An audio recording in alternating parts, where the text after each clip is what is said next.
Hello, welcome to the Sales Code Leadership Podcast. My name's Kevin Teeler. I'm the founder of Sales Code and the host of this podcast, and I'm delighted this week to introduce Penny Power, OBE. Penny, how are you today?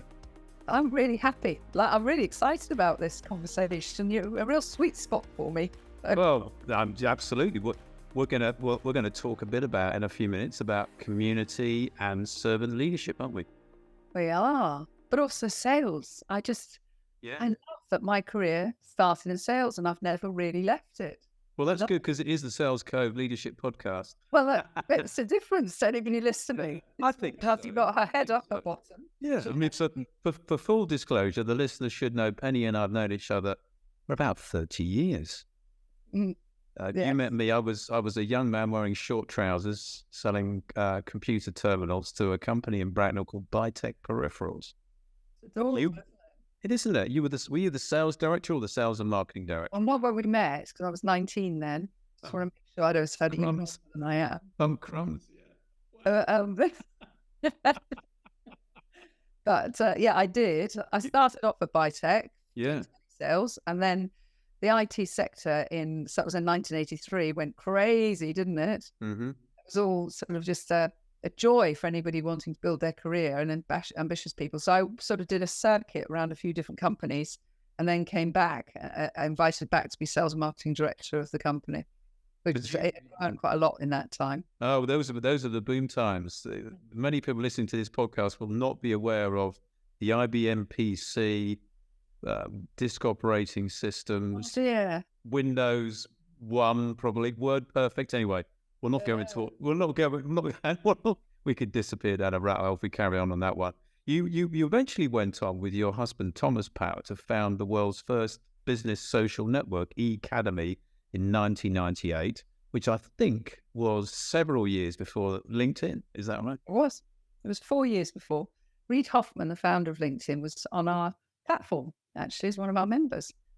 And when LinkedIn launched, and it actually starts this subject of servant leadership in a way, but when LinkedIn launched, we mailed all of our members and said, you have to have a profile on LinkedIn. And if you want us to teach you how to do it, just send us a message. And we ended up training people as well. Because, some people said that was nuts because weren't they your competition? But we didn't see it like that. We were serving business owners and knew that business owners needed to really know what was going on. Yeah. You've always been about communities, haven't you? Always about bringing people together. I think it's a lovely thing to do. What is it you get paid to do today then? Perhaps you could bring us up to date through the past 30 years. That's such a great way of asking what I get paid to do. Well, I pay myself. So I get paid by clients. So that goes into the coffers.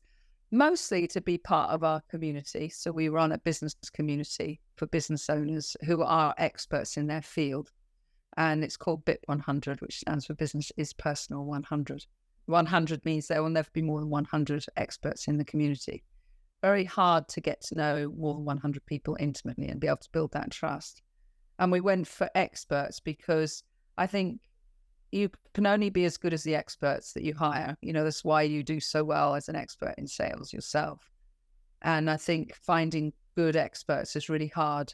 And people spend a lot of their time searching out clients, but actually the fuel to your big business is the experts that you have that help you to grow. And so we wanted to create a community of experts that we could recommend. And so we go through a very long process, really, of when people apply, of understanding their values and their expertise and seeing whether they have a community mindset as well, rather than a network mindset, whether they're purely a hunter, transactionally hunting, or whether they're interested in contribution and being part of like a family.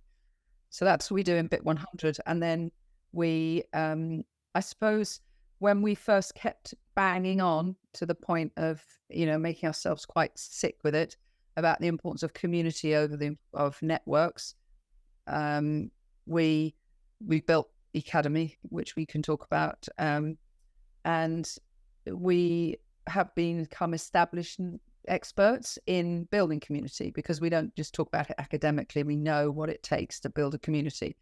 and how to help community managers be better in creating engagement and loyalty and trust and the right atmosphere for their citizens. So companies ask us to consult as well.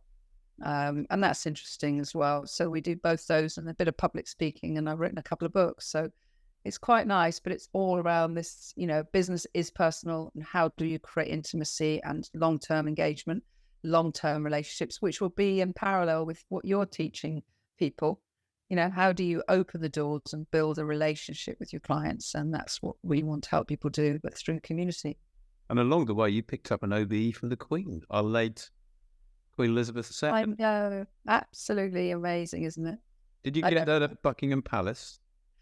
I didn't actually. I have been there a few times, but I actually got that at Windsor Castle, and it was the Queen, and it was when she was doing very few of these ceremonies, and you didn't know until you arrived whether it was going to be Prince Charles or Prince William.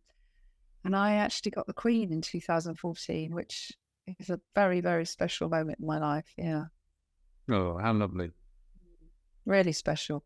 It was also special because it's nothing like being validated, especially when something has been really tough. And the Academy grew, all across the world. We were trailblazing this concept of being friends online. People might remember Friends Reunited. They didn't even start for a year after we started the Academy. The whole concept of building trust and bonded friendships online was totally new. So there's a huge amount of evangelism and education went on to build something like that in 1998. And we were the classic, went out first. We had our beliefs, our values around it. We asked people to pay £10, $10, €10 a month, depending on where they were in the world. We had 5,000 offline events a year. We invested hugely in it ourselves, emotionally as well as financially. But of course, then came LinkedIn, $330 million worth of funding right from the get-go. And I was explaining to one of our members has got a couple of pubs, a really amazing expert as a publican who used to work for Whitbread. And I was saying, can you imagine pouring all your love into this space? And then next door, a big company, what's that one that all the kids go to? Big, sort of cold, heartless pub opens up, but it's free to drink your wine and your beer there. And that's what happened to us. And 14 years later, the fight was over really for us. But our beliefs of community and our beliefs of validating people through some form of payment and contribution that they make, because this free world has been quite damaging to a lot of business models and damaging to our ability to get quality service as well and to feel significant to companies. So the validation piece was really nice. It was 2 years after actually Academy had come to an end and we had exited it. That we got validated in that way. So yeah, that was very good. The Queen sits inside me whenever I have my moments of self-doubt. I think that's okay. She thought I was all right. Do you think Academy would have been a massive financial success if you'd been based in America and had access to American capital? Hugely. And there was a point that Thomas did say to me, we need to go to America and move. And that's where I think we all get those chasm moments where we say, if I cross that chasm, how does that impact my other values in my life apart from wealth creation and the impact we were wanting to have? We would have torn the family out of where we wanted them to grow up, be educated, and be near their cousins and my parents and everything. So it was a choice we made that I don't regret.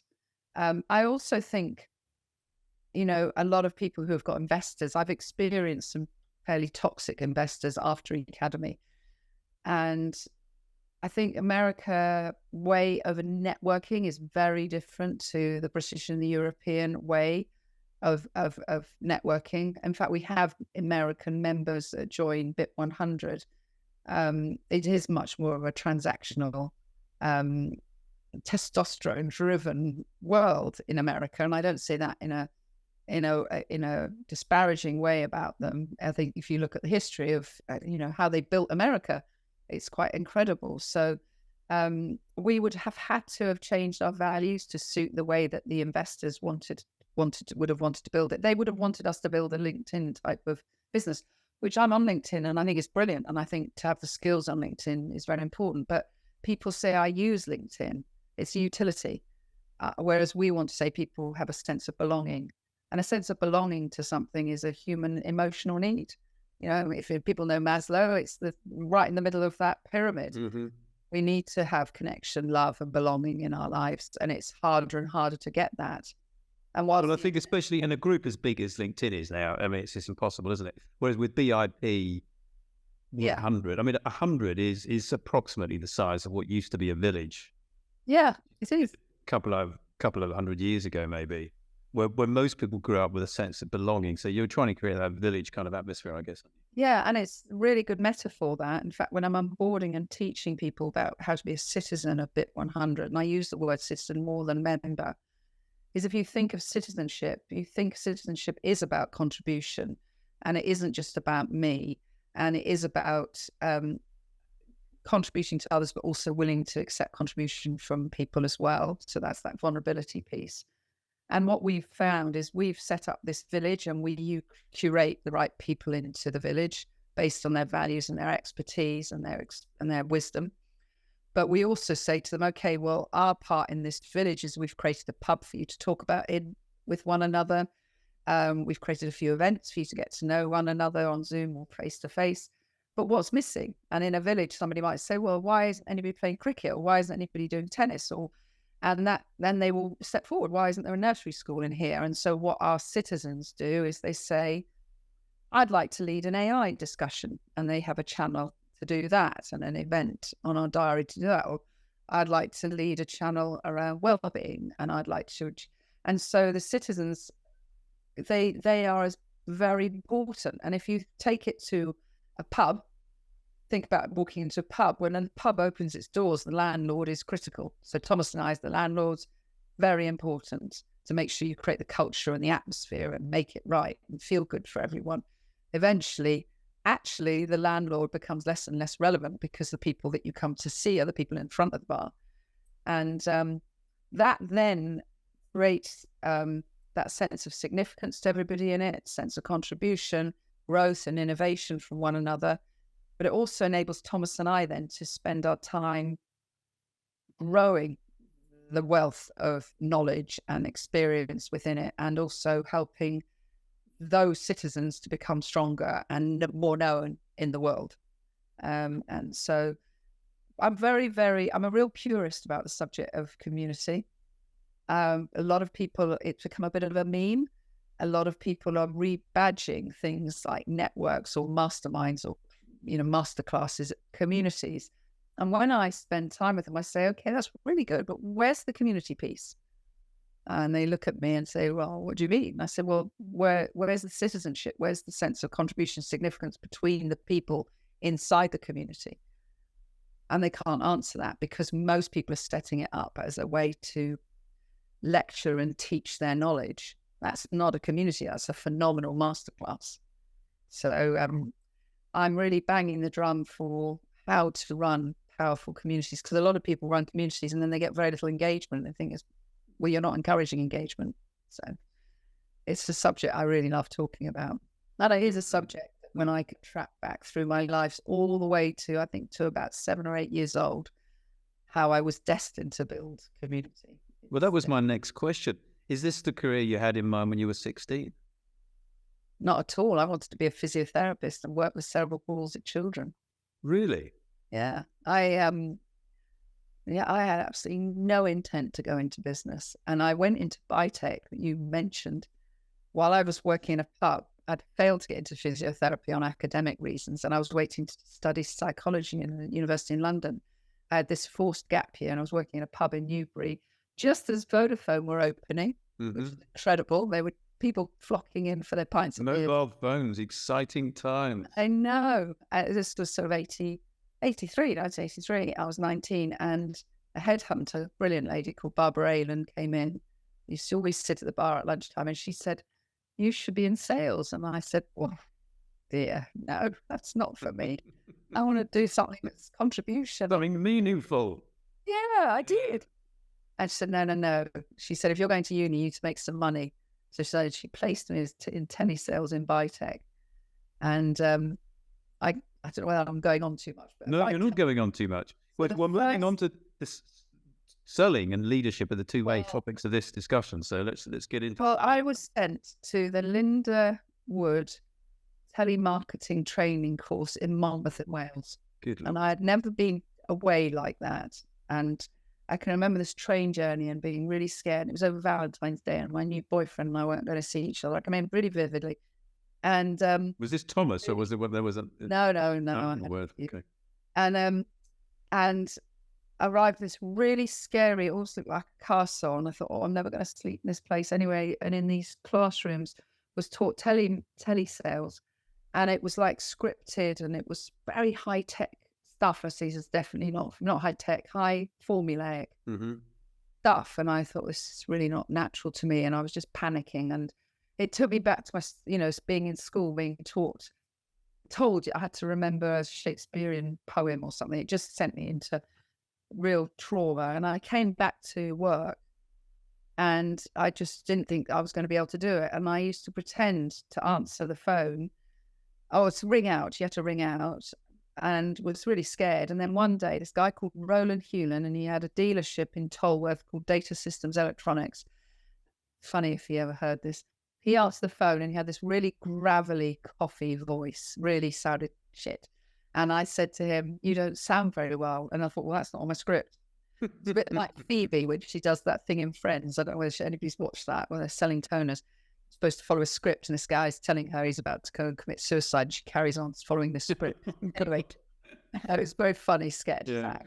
Anyway, so I said, "You don't sound very well." And he said, "No, I'm not." I said, "What's your name?" He said, "Roland." And I said, why are you still at work?" And he said, "Oh, I do this. And I said, "Well, before you go home, I'm going to leave you. I'm supposed to be selling to you, Roland." And he laughed. And because you're not supposed to announce that, are you? And I said, "Look, I'll get in touch with you another time. My name's Penny Ross," which is what it was then. A company called Bitech. And he said, "Oh, I know Bitech." Anyway, at lunchtime, I went out and buy my sandwich, and there was some cough sweets tunes being sold on the bar of the at the sandwich shop. And I thought of Roland, and I bought them, and I went back and I said to Suzanne, who was my supervisor, "Can I send these coffee sweets to this guy called Roland Hewlin?" And she said, "No." And I said, "Oh, why?" She said, "Well, that's not what we do." And I said, "Well, can I buy a jiffy bag and pay the franking machine costs?" And yes, you can do that. So I don't know, it cost me about £1.20 or something. Put them in there, a little note saying, "I hope you feel better soon." And there was no transactional intent in that. It was literally just me, who I was used to being, fourth child. When you say no transactional intent, you didn't want anything back from that gesture. I wasn't expecting, because no, you were giving without expecting anything in return. Totally. So I just thought, poor bloke, wouldn't it be nice for him to have a little gift when he gets back? Yes. And about 4 days later, the phone went. It was passed through to me, which was the first time it was a call put through to me. And I was crapping myself. And he said, "Hello, Penny, it's Roland here." And he said, "Have you got a pen and paper?" So to anybody that's a lot younger than me, you didn't have all the terminals and stock in quite the same way. And I wrote all this order down, long list, covered a whole A4 piece of paper. Monitors, you'll be pleased to know. It was probably called monitors at the time. Monitors, Microsoft software, and IBM this and Intel that and whatever. "Thank you very much." I said, "Can I?" And he said, "Could you apply my normal discount?" Because obviously, and I looked it up and I said, "Yes, is this the right amount?" And he said, "Yes." There was no negotiation on this big order. Went over to Suzanne and said, "Suzanne, I just won this order and I need to put it into the system." And she just about passed out. She said, "It's an enormous order." He said, "Where did you get that from?" And I said, "Roland, the Data Systems Electronics." She said, "He hasn't bought from us for a couple of years." And it was apparently a huge order. At the time when people used to get lifted up and taken across the office, bells ringing. And she said, "So how did you get it?" And I said, "I sent some tunes." Oh. And really, from then on, I just thought, if I'm going to be in business, I've got to do it my way. I cannot do it any other way. And I'm very heart driven. And it sounds very sycophantic, that, but I think a lot of that is, I'm not academically driven. I'm not transactionally driven. And I'm not saying those are strengths or weaknesses at all. I just always did it that way. And then when I got my first promotion to be a supervisor, I was I was promoted above some people that had been there for quite a long time because I decided not to go to university in the end. And one of the girls, Nikki, was a little bit angry about it. And I just thought, how am I going to deal with this? And I hadn't got any training or anything in management or supervision. So I just asked them if I could have a chat with them each one by one. And when I went into a room with Nikki, I said, I'm really sorry. I don't know what to say, but John's promoted me and I really want to do the best I can. What can I do to help you? And she said, well, I want a company car. And it was a little bit stroppy. And I said, okay, I need to find out how you get one. So I went off and I spoke to John and he said, well, you have to achieve these targets. And so I went back to her and I said, well, we've got to get you to achieve these targets. And we set the goal of her getting a company car. And I just helped her to achieve those targets. That's when somebody said to me, you're a servant leader. Oh, what a smooth segue. What a segue. What a smooth segue.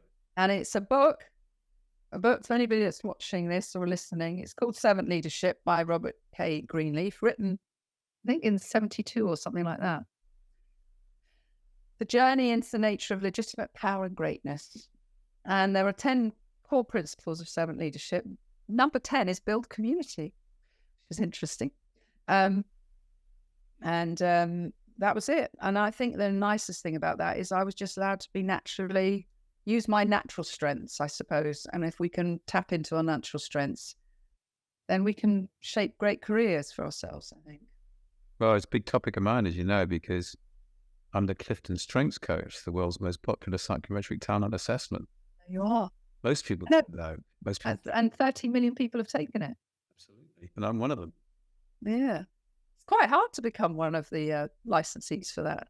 It is. I had to study hard, but I have to recertify. I always think when you say certify, it sounds like you got a screw loose, but actually it's a process of going through sort of recertification is a fairly involved process of keeping your skills up to date. Now, it's been a great thing for me. And what you've said resonates with me, certainly. Because I remember, let me share a little story with you, actually, which will probably relate to this to some degree. At the time that you were at Bitech, I was at Taxan around the corner. And I was a young, well, people have said a little bit arrogant, a bit overly confident in my youth.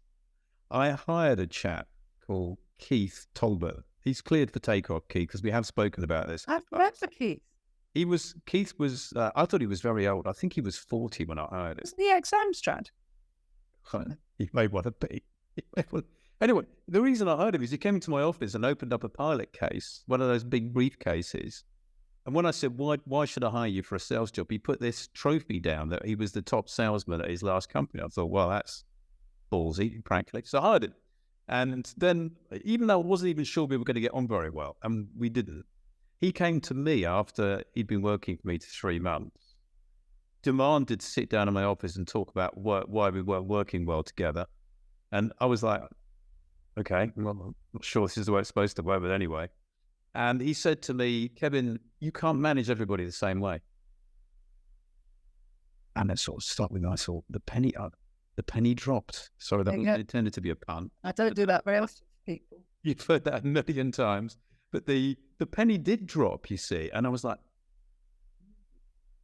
he said, yeah, we all need to be managed differently. He said, people are different people. So Jim, God, wasn't called Jim actually, but said he needs his ass kicked every now and then. I don't. I'm a very self-motivated individual. Well, we got on a lot better after that. And I've tried to apply that process to managing people. Because I think management is an underrated skill. It's a really important job.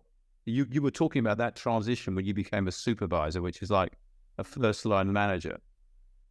What about, but when did you actually become a leader, though? Was that at Bitech where you were the sales and marketing director? I'll tell you this, I'm a much better manager or leader than I am a salesperson. Mm-hmm.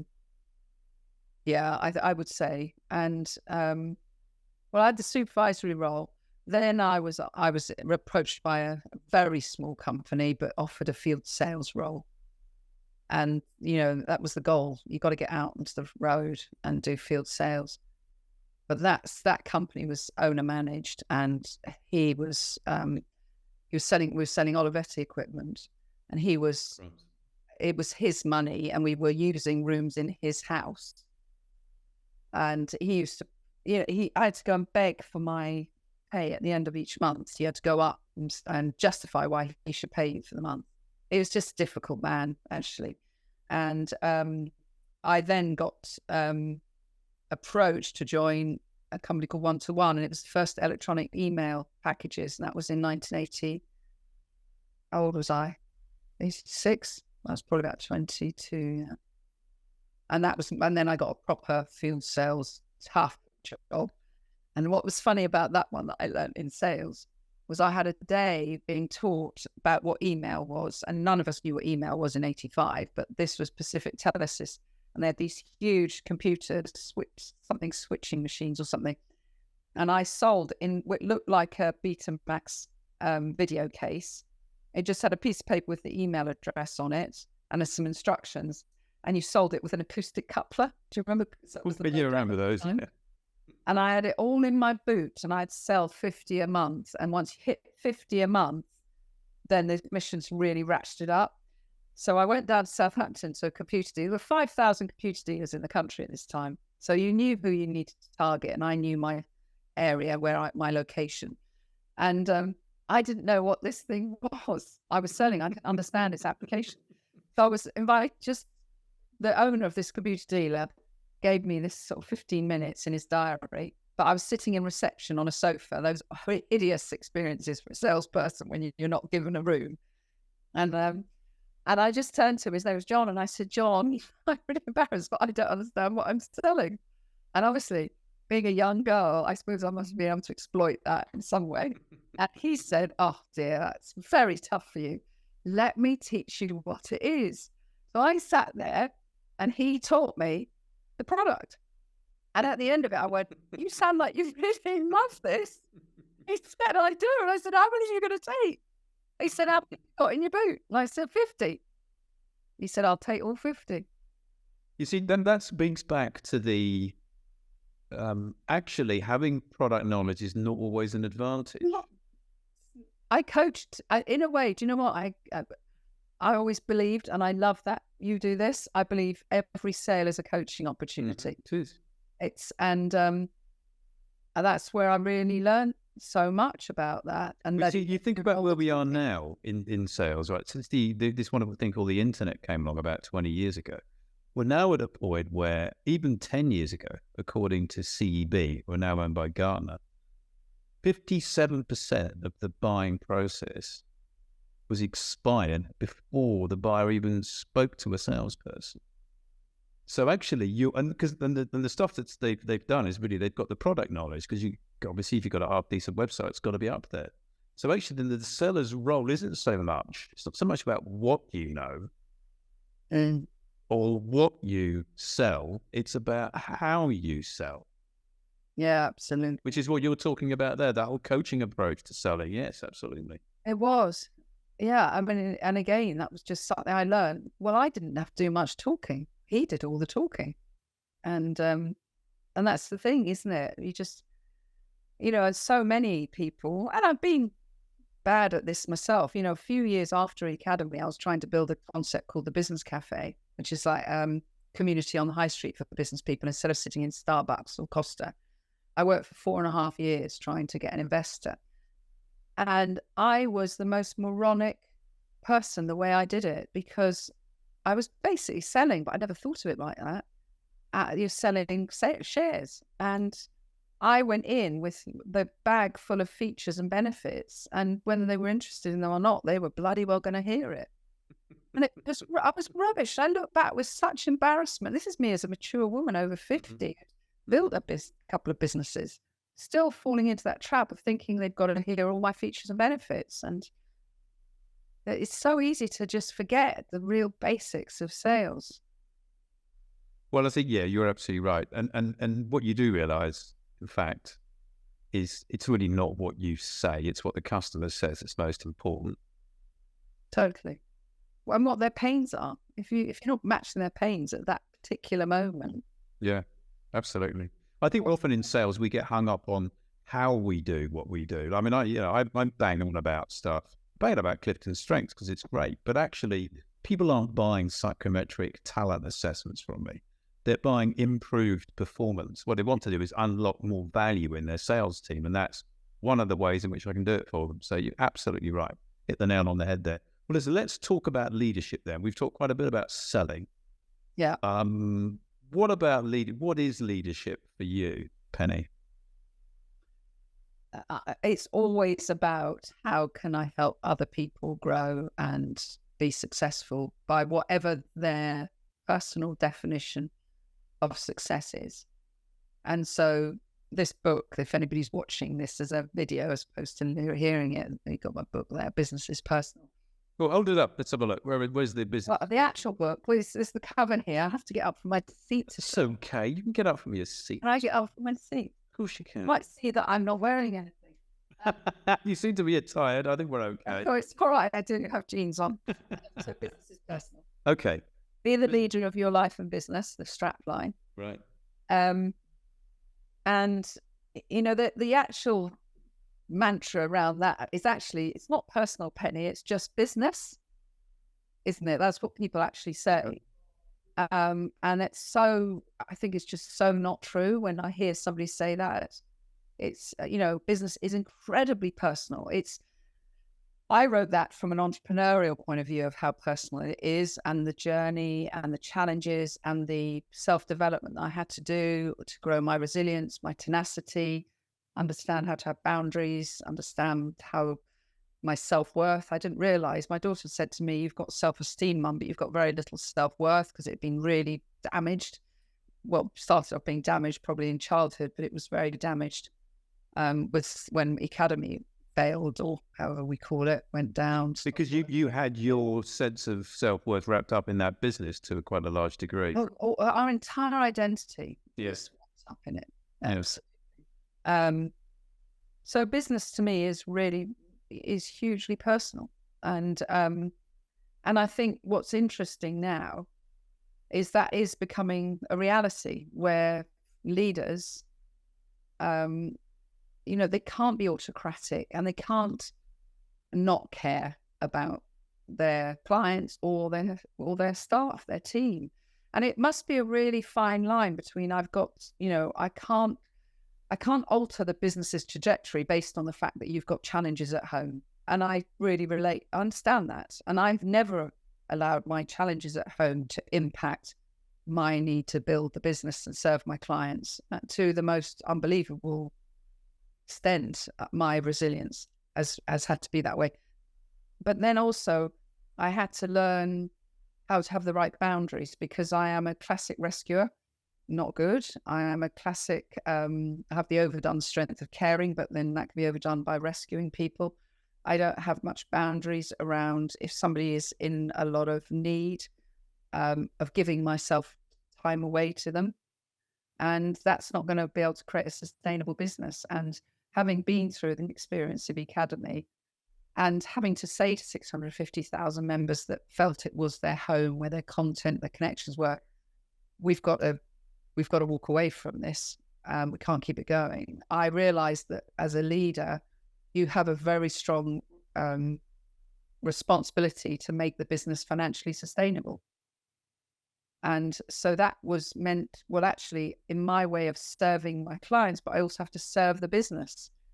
And I therefore have to, if somebody doesn't want to pay me for a speech or doesn't want to pay me what I think I'm worth, or I've calculated my time is needed to be, I have to have the boundaries around that and walk away from it. And that all comes from responsibility, but also knowing my worth to others. And I had to go through a big journey of that. So for me, business is personal is both ways. It's how I treat people, but it's also how I treat the business and how I treat myself. And I've got to be strong in order to be a brilliant supplier to my clients.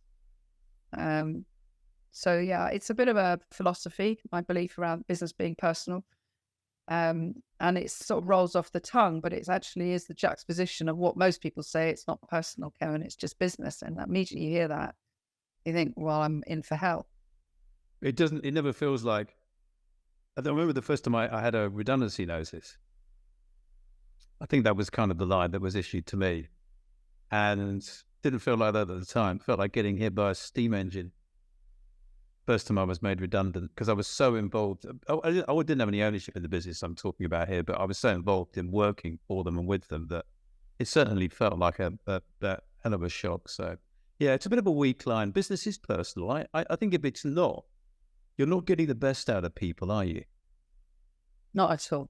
And And I I think think, there is that you can be both. I think if you yeah, open that my responsibility as a leader is that yeah. this continues.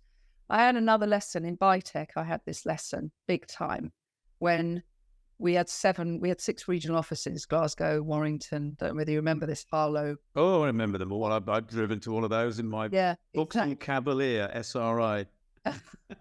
Oh, very good. And so we had all these regional offices that I also traveled to and I got very fond of. And the head office was also a regional office, but it was in the head office. And it was not performing as a regional office very well. And I didn't have as much control over the leadership of that. The managing director did, because he had always been there. And of course, people loved he was a buddy. He was the guy that would buy the beers down the pub and everything. And I didn't have that same sense of leadership in the head office. But he took me into his office and said, "You've got to close the Warrington office," who were performing. And I had to close it because they had to cut costs because the head office wasn't performing. That's brutal. Absolutely brutal. And then I was told how I had to do it. Sneak up on them, drive up there, not let them know I was coming, so that they didn't feel pre-prepared and all this. And it was one of the most painful experiences I've had in business doing that.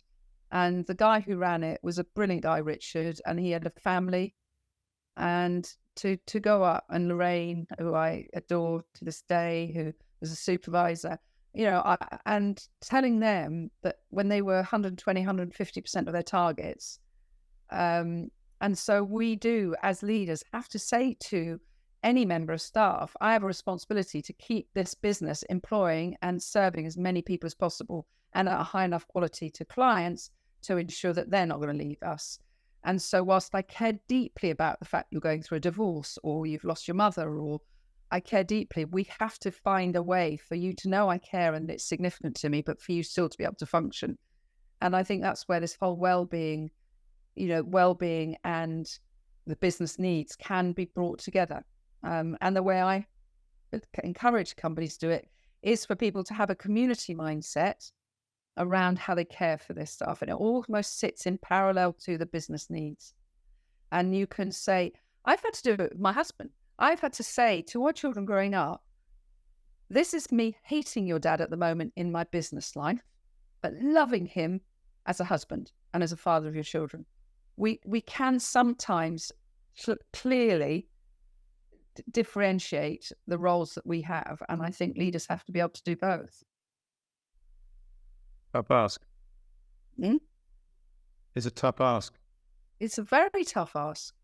Because what was interesting in COVID is leaders were being told, you've got to suddenly adapt and care and help your people adapt to working at home and all the challenges they're going through. But leaders were also going through the challenges of working on their bed and having their kids at home. They need to school educate. But there is a lot expected of leaders, a huge amount. I think there was a moment with COVID where these tragic events, 9/11 would be another example. It's shorter, sharper shock, really, at the time, anyway.